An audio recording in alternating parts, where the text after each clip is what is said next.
Max, did you bring a microfiber? Yes, dude.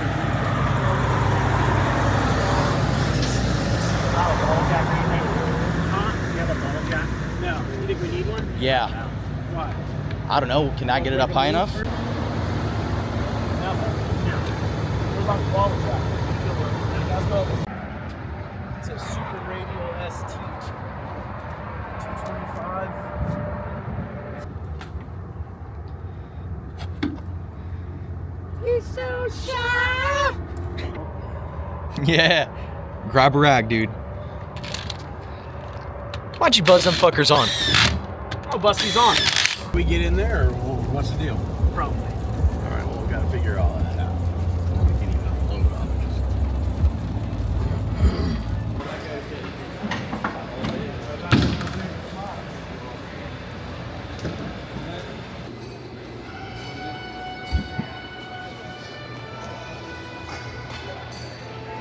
All right, well, we're not racing, but I figured I might as well get a little bit of talking content since it's not me tonight, and it's my first time ever here. It's pretty interesting. The track definitely kicks out in some areas and then narrows back up, and it's extremely flat. For my first time here in Du Quoin, ran a lot of laps here in R Factor, but man, it's definitely it's interesting. It's extremely flat. The berm's not as big as I thought it was in like the video games that I played and in the videos that I've watched. Looks very wet. Like they've actually put a lot of effort into ripping up the track and making it what it is. So their effort's definitely here. And then into 3 and 4, I'm already into 3 and 4 from walking onto the track. It's really wide on entry. So you kind of have to ignore the walls, it looks like. And the berm is interesting to say the least. It's non-existent from what I've thought, and man, that's already one half of the racetrack done. But yeah, it's tight, small. I don't know how this is gonna be, especially with how flat it is. I'll be interested to watch and review the GoPro from watching Frankie. It's probably gonna get packed with mud, but I don't know. I kind of like it. I wish I was running. Say something. You got nothing to say to you. Putting y'all in it. Putting you on it? Putting y'all in it. Max, you got anything a little bit more creative? You ever seen that video on Instagram of that guy explaining all the trucks, torsion bars? No. What's he calling? Now the torsion bars, they hold you up. They ain't never too tight for me.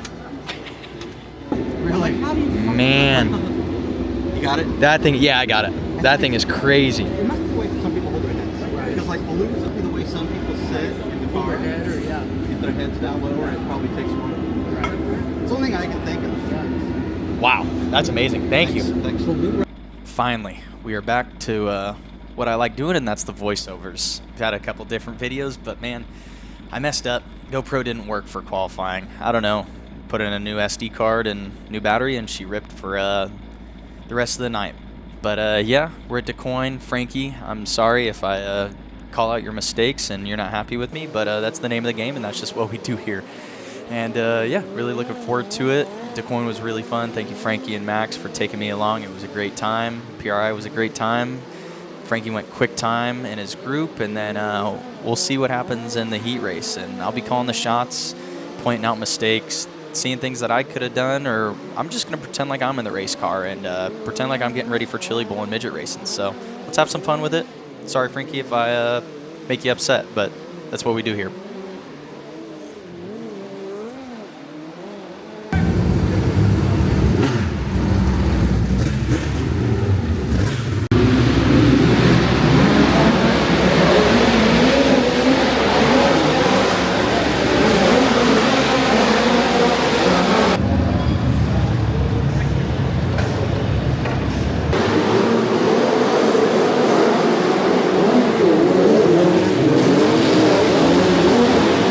Alrighty, first thing I'm kind of noticing is, Frankie, you're following the guy right in front of you, and you could have opened up the corner a little bit more, kind of gotten some more posture to the race car for the start.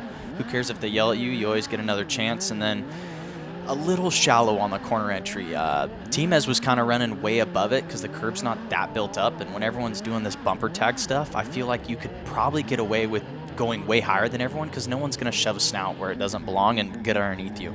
But now we're restarting in the back, and awesome. Right off the rip, we're going where they're not. Tried to enter a little high, kind of cut down. Noticing that this guy's going shallow, so awesome. Running the line that he's not, sneak around him. That was a little close for comfort, but hey, you got to do what you got to do. See right there, like Frankie got 4 above it, and the car was fine. So that's what makes me think that on the start, you definitely could have gotten 4 above it because the curb wasn't as built up.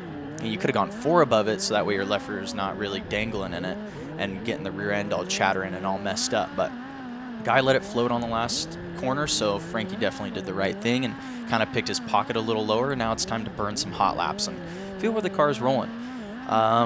If this was me, I would be playing with entry a lot, see what I can kind of get away with, how bent I could get the car, and also since I know I'm kind of not really going to catch the guys in front of me and pass them because this track's so narrow right now and the curb's getting more and more built up from people smacking it. So you might as well play with like slider line, I feel like here. Enter in maybe 2 car lengths lower, see if you can smack the curb, maybe do a wheelie off of it.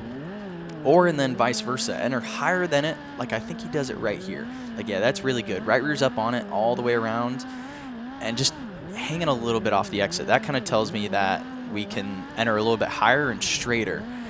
And, oh, we just try to do that right there. And, yeah, that's, I mean, what are you going to do? You got to try it. You got to make those mistakes. That way you can know what you got to do in the B main. And we didn't make the A main, but we get more laps in the B main, and it was a rocket ship in the B.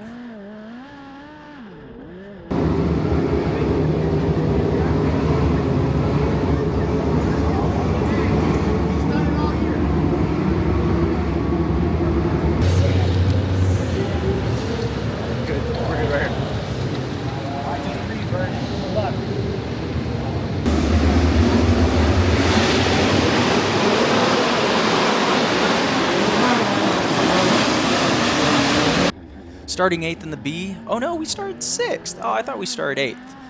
But yeah, we had to pick off 2 cars. And by we, I mean Frankie. There was no we involved in this. I was just a video guy and putting air in the tires. But really good right off the bat. We're going where they're not. We're giving them a complete lane around the right rear so we can really drive around them. And right there, we're kind of flirting above the curb, which was awesome. And now we're in a transfer, so let's just keep on doing the same thing. Yet again, right rear above it, going where they're not. I feel like Du Quoin and following people, that's where this stuff really shines. And right here, you're kind of just in a pocket of follow the leader. But, ooh, got a little crossed up right there. I don't know what we could have done to make that a little bit better or not happen. But the curb's getting pretty built up, so you're kind of in a pickle, I feel like, here. And McDermott's running the bottom, but the bottom is definitely not the fast lane. Looking ahead, being observant, being aware of the racetrack. So if I were to catch this guy and I'm being observant, I would try and mount a charge as hard as I could on the entry of the corner. And whether the guy messes up or not, you gotta, it's midget racing. Team S says it the best, slide or die. Mount up a charge and frickin' slide them into the next corner. That's how I feel like you get around these guys at midget racing and force other people to lift. It's better to be giving the right rear and putting people on your right rear than being on someone's right rear, because they're gonna do it to you. So you might as well do it to other people. So on this restart, a little low, you kind of didn't have the posture correct, so you didn't get the most optimal start. And if you were to start higher in 3 and 4 and kind of cut down the track, hit the grip, you could have just thrown a bomb, and you don't know that he was going to get tight, but since he did get tight, boom, you're in second. That's another row you don't have to pass cars in the feature. And now we're kind of just same thing. It's Du Quoin, you're just plugging and going, messing around with the curb. There's nothing you can really do at this point besides try and change up your entry, because I feel like entry is where you're going to gain all your speed in the midget racing, and by the exit, you hopefully have more momentum than the guy in front of you, and you just throw a slider, slide or die, like Team S says. I really believe that's how you got a midget race, especially whenever you're indoors in these tight tracks. You have to mount up a charge and then pretty much throw caution in the wind and accept that's just how it's going to be. Because, see, these guys are ruining Frankie's momentum, and that's just not good. So you could just mount up a charge right here, and then since he got a little crossed up on the curb, you might as well just throw the ghost sliders. Following him is going to do you no justice, and it's just doing yourself a wrongdoing or an injustice. So like right here, you kind of notice that the crossover was really poop. So I guess the only way to really play this, I mean, we're in a transfer in a B main, so I respect the fact that we're just finishing in 100%, but you might as well just start throwing the ghost sliders and see if you can scare the guy into overdriving it into a corner and making that mistake, and then boom, you get another one. And then maybe you do the same stuff to McDermott. But now we're in the A. Pull it forward, Terry. When I say stop, that means Break. hit the brake. Well, before you said, don't look off brake. Stop.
Rolling out for the A main deep.